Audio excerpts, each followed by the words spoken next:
എല്ലാവർക്കും നമസ്കാരം. ഇന്ന് നമ്മളുള്ളത് കോഴിക്കോടിന്റെ ഏറ്റവും മനോഹരമായിട്ടുള്ള ഏരിയകളിലൊന്നായ കക്കാടംപൊയിലാണ്. അപ്പോൾ പല ഇടങ്ങളിലും നമ്മളെ കക്കാടംപൊയിൽ മറ്റ് ഇടങ്ങൾ കോഴിക്കോടിന്റെ മലയോര മേഖലകൾ എന്നും ഒരു മിസ്റ്ററിയാണ്. അപ്പോൾ ഇവിടെയുള്ള ഒരു ഭംഗി എന്ന് പറഞ്ഞാൽ ഇവിടുത്തെ പ്രകൃതി സൗന്ദര്യമാണ്. അപ്പോൾ കക്കാടംപൊയിലിന്റെ ഒരു ഏറ്റവും വലിയൊരു ഏരിയകളിലൊന്നാണ് അവിടെ കാണുന്ന ഈ മലനിരകൾ. എന്താ പറയാ, നമ്മളിവിടെ ഒരു ഇതായിട്ട്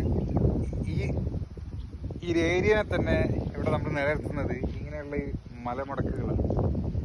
അപ്പം ഇതിന്റെ ഒരു ഭംഗി ആസ്വദിക്കുക എന്നുള്ളതാണ് ഇന്നത്തെ നമ്മളൊരു വിനോദം. ഇങ്ങനെയുള്ള യാത്രകളിൽ പോകുമ്പോഴാണ് നമ്മളെ മനസ്സ് റിലാക്സ് ആവുന്നത്, നമ്മൾ റിലാക്സ് ആവുന്നത്.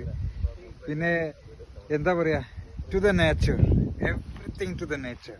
നമ്മൾ അങ്ങനത്തെ ഉള്ള ഒരു ജീവിതത്തിലേക്കാണ് ഇന്ന് പല സമൂഹത്തിലുള്ള ആളുകളും ജീവിക്കാൻ ശ്രമിക്കുന്നത്. പ്രകൃതിയോട് അടുക്കുക, മനുഷ്യനെ അറിയുക.